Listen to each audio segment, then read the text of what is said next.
Stop what you're doing for a moment, because what you're about to see could completely change how you view the Iraqi dinar. While the world focuses on headlines and noise, something quietly significant is happening in the Middle East. To neighboring countries, Syria and Iraq, are taking completely opposite paths when it comes to their currencies. One country is tightening control, restricting movement, and locking down money. The other is slowly preparing for reform, freedom, and international credibility. This difference isn't random, and it could be one of the most important signals for dinar watchers in years. Today, we're breaking down why Syria's new currency restrictions matter, why Iraq is following that path, and what this contrast could mean for the Iraqi dinar's future. Let's start with Syria. Recently, the government announced strict rules requiring citizens to follow detailed procedures when exchanging currency. Foreign currency conversions are limited, movement is restricted, and access is controlled. This kind of move usually comes from pressure, not strength. Governments tighten currency controls when they're worried about capital flight, falling reserves, or losing control of exchange rates. These restrictions can slow business, hurt confidence, and make citizens nervous about their savings. In short, Syria is putting a tight grip on its currency because it feels it must. This approach sends a clear message: the system is under stress. Restriction is defensive. It protects what's left rather than opening doors for growth. One reason Syria can impose these controls is its lack of international currency freedom. The government can set multiple exchange rates, restrict conversions, and limit foreign currency access. While this gives short-term control, it almost always creates long-term problems. Multiple rates confuse businesses, increase black market activity, and reduce trust in the official system. People look for workarounds, weakening the system further, and isolating the country from global trade and finance. Now, let's compare that to Iraq. While Iraq faces challenges with the dinar, its approach is entirely different. Syria is locking down, while Iraq is preparing to open up. Syria restricts movement, but Iraq is building systems to support future flexibility. This isn't speculation, it's visible, step-by-step action. Iraq isn't panicking, it's planning. One key signal is Iraq's management of its money supply. Syria expanded its supply, causing inflation and reducing purchasing power. Iraq, on the other hand, has been slowly reducing the amount of dinar in circulation. Less currency in the system means each unit becomes more valuable if demand remains steady, a foundational step for strengthening a currency. Countries don't remove money if they plan to keep it weak. They do it when preparing for higher value and stability. Another difference is timing. Syria announced a short, urgent transition period for its new rules, a sign of pressure. Fast changes increase confusion, enforcement problems, and economic disruption. Iraq's currency reforms are long-term, gradual, and measured. New denominations and coins are rolled out over years, giving businesses, banks, and citizens time to adjust. This reduces shocks, signals stability, and shows confidence that reforms are sustainable.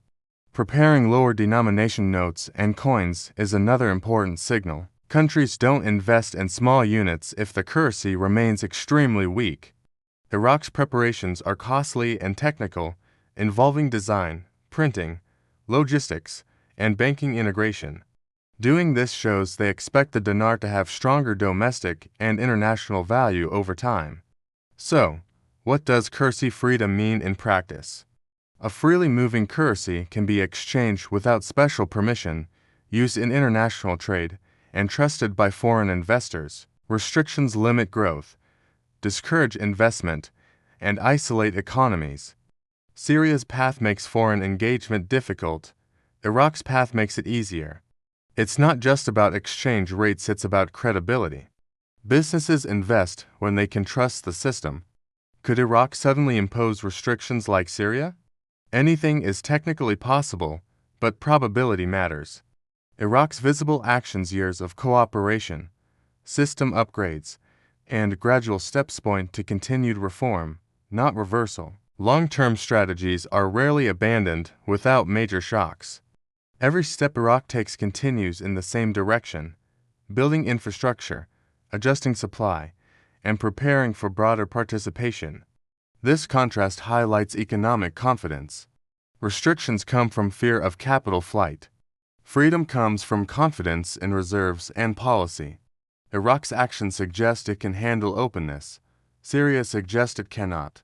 Strong currencies are built on trust, planning, and consistency. Weak currencies rely on control and emergency measures. Watching which tools a country uses tells you more than statements ever will. Currency restrictions affect everyday people too. They limit savings, raise costs, and create uncertainty. Slow, gradual reform improves stability and reduces shocks. That stability is exactly what international markets look for when deciding whether to engage.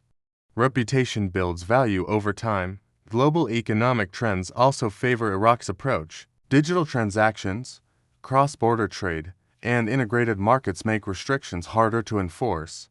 Countries aligning with global systems tend to benefit. Iraq appears to be moving in that direction. Syria is resisting. History shows which approach wins in the long run. For dinar watchers, this comparison is vital. It shows what Iraq isn't doing as much as what it is doing. No rushed controls, no reckless expansion, no lockdown of exchange. Instead, careful steps toward reform.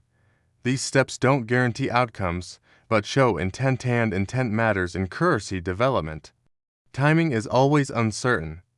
No one can give exact dates. But direction tells us whether conditions are being built or torn down.